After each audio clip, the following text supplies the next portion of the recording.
Bienvenidos a Club de Prensa en NTN 24, transmitimos desde Washington y tenemos a un invitado muy especial para comenzar. Se trata del director para las Américas de la ONG estadounidense Human Rights Watch, José Miguel Vivanco. Señor Vivanco, gracias por estar aquí. Muchísimas gracias. Ha presentado usted este lunes un informe de Human Rights Watch con respecto a la situación de Venezuela desde que el pasado 12 de febrero empezaron las manifestaciones a favor y en contra del gobierno de Nicolás Maduro.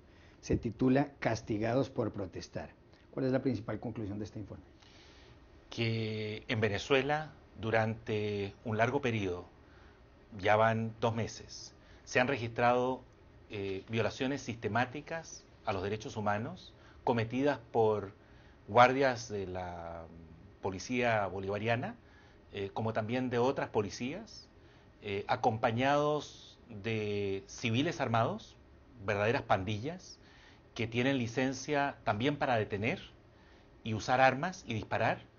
Se detiene a manifestantes pacíficos o simplemente a transeúntes o inclusive a periodistas que están tratando de filmar o de documentar lo que está ocurriendo con violencia, con brutalidad extrema y en muchos casos cuando la persona ya está bajo el control de los agentes o de los civiles armados, reciben disparos a corta distancia. Están documentados esos casos de disparos de perdigones y de otros en la cabeza, en distintas partes del cuerpo, a los detenidos, para luego ser trasladados a recintos militares, donde son mantenidos en virtual incomunicación, y en esos recintos militares nuevamente se les somete a vejámenes, tratos degradantes, crueldad, quemaduras. En algunos casos documentamos a lo menos 10 casos de torturas, amenazas de muerte, amenazas de violación sexual y brutalidad, golpizas por donde vengan.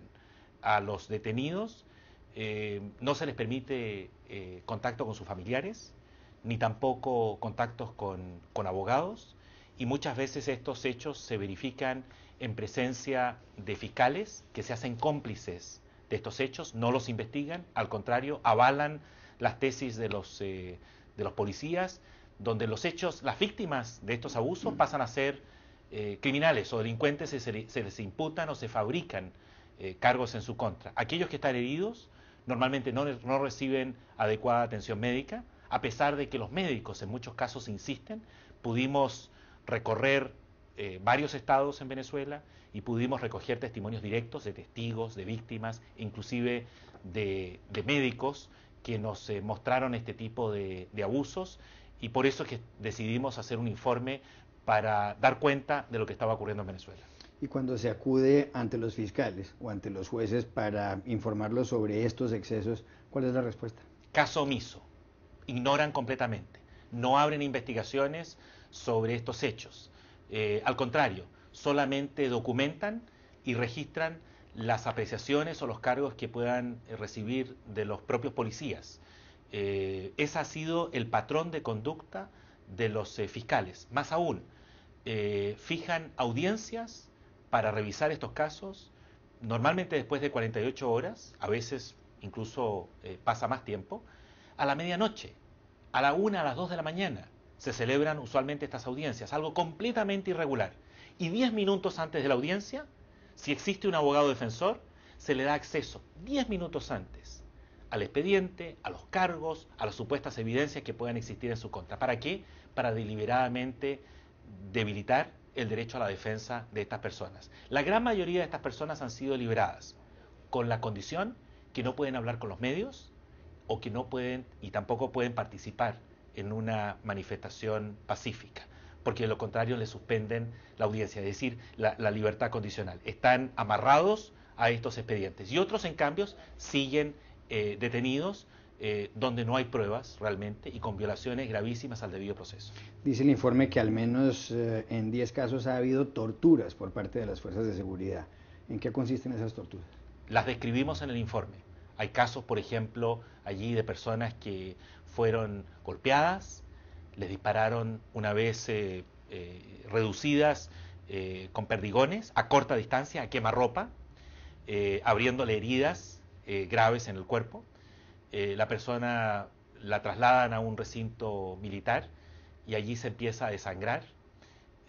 No le ofrecen atención médica y al contrario hay personal de la militar, de la policía militar bolivariana, que se le acerca, por ejemplo, y le dice, ¿te duele esta herida? Y le introduce el dedo o la mano en la herida misma y escarba en la herida.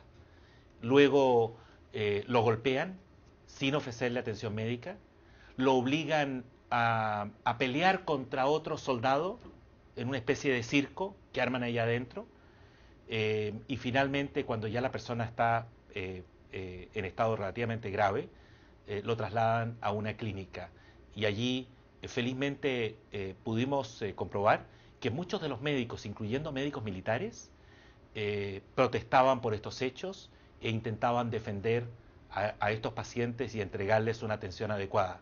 Pero los policías actuaban como si tuvieran carta blanca y licencia para maltratar a esta gente.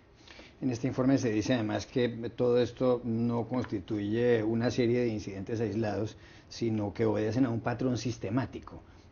¿Por qué? ¿Por qué afirman eso? Afirmamos eso y lo hacemos con responsabilidad después de investigar estos hechos en varios estados y en Caracas y reunirnos con decenas de testigos y de víctimas. Lo cierto es que el tipo de práctica, el tipo de abuso se repite. Es exactamente el mismo patrón, es el mismo modus operandi que ocurre en Lara, como también en Caracas o en Carabobo, y también en Táchira y en otros sitios del país.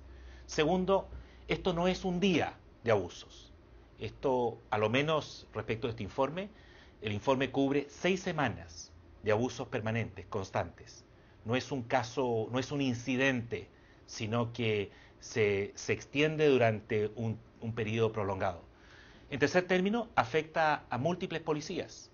No es solo la Guardia Nacional Bolivariana, también es la Guardia del Pueblo, la que acude a los mismos procedimientos, y la Policía Nacional y las policías estatales. Todo esto además con la cobertura o el encubrimiento de fiscales que hacen la vista gorda, que hacen caso omiso de este tipo de denuncias, al contrario, las omiten del expediente, no las registran, no las investigan y le dan fe y le dan valor a los cargos sin evidencias que puedan registrar los guardias civiles.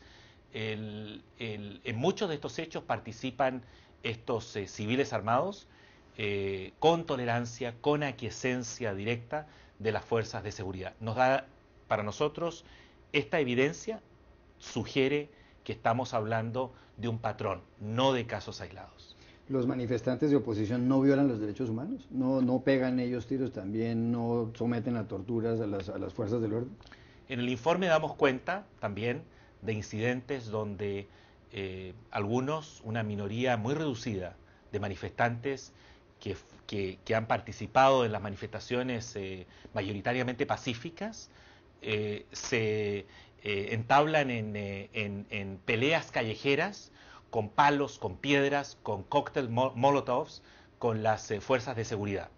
Y hay unas, a veces, batallas campales en barricadas construidas por un grupo reducido y muy minoritario de manifestantes, que constituyen obviamente hechos ilícitos de vandalismo y que deben ser investigados y sancionados. También en algunos casos hay evidencias del uso de verdaderos morteros hechizos por parte de estos grupos. Es importante que la oposición y que los líderes de la oposición sigan reiterando su rechazo a estos actos de violencia, distanciándose de estos actos de violencia, como hasta ahora lo han hecho, pero reiteradamente, en términos muy enfáticos y categóricos.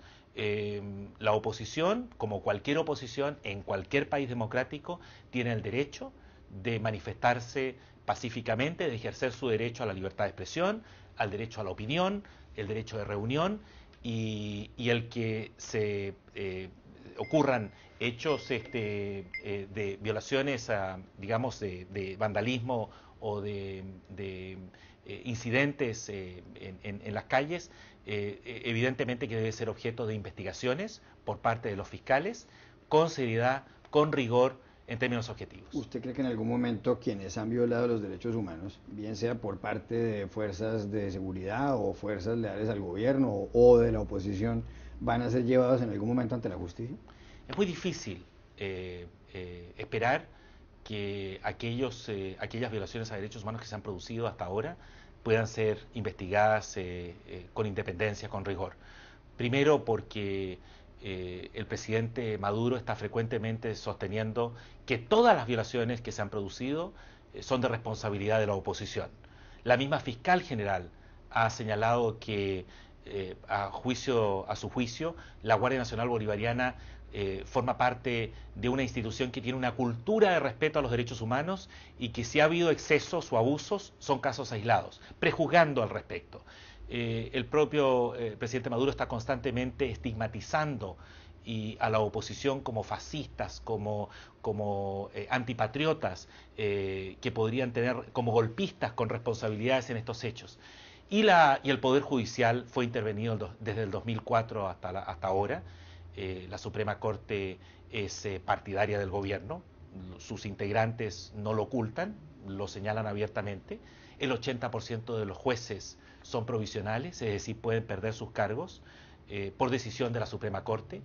Creo que allí hay una labor muy importante que la comunidad internacional puede hacer, y en particular UNASUR, para generar espacios de investigación, arrancando con este informe y con los casos que se documentan en este informe de Human Rights Watch, pero también hay otros, y en segundo lugar, promoviendo una reingeniería institucional, de tal modo que se pueda recobrar algo de la independencia del Poder Judicial, que es central en cualquier democracia.